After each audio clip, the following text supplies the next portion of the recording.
அருட்பெரும் ஜோதி அருட்பெரும் ஜோதி தனிப்பெரும் கருணை அருட்பெரும் ஜோதி.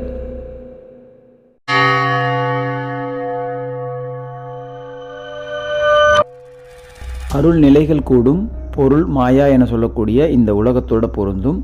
உலகம் மாயை என சொன்னாலும் அதில் ஏற்படக்கூடிய அனுபவ நிலைகள் தான் பேரானந்த தன்மைகளை வெளிப்படுத்துது.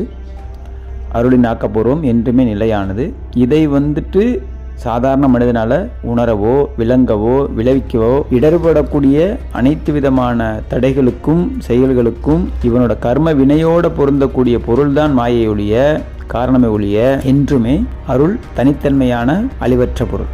அந்த அருளோட உண்மைத்தன்மையை புரிஞ்சுக்கிட்ட யோகிகள், மகான்கள், சித்த புருஷர்கள், ரிஷிகள், இன்னும் அநேகமாக இருக்கக்கூடிய தேவாதி தேவர்கள் வரைக்கும் அந்த அருளாகனை என சொல்லக்கூடிய அந்த ஏகத்துக்கு போயிடுவாங்க. பொருள், மாயை, உலகம் இந்த நிலைக்கு உட்பட்டு இருக்கக்கூடிய இந்த மனித குலம் என்றென்றும் ஒரு சுழற்சி முறையில் தான் இயங்குது. அது பிறப்பு, இறப்பு, இன்பம், துன்பம் என்ற இருவேறு நிலைகளால் பிரிக்கப்பட்டும் வகுக்கப்பட்டும் வச்சுக்கப்பட்டிருக்கு. இந்த மாயையை நன்கு உணர வேண்டும். இந்த நிலைப்பாடுகளை பகுத்தறிவு கொண்டு பூரணமா எவனொருவன் அறிந்து கொள்கிறானோ அவனே ஞானியாக மாறுகிறான். நன்றி.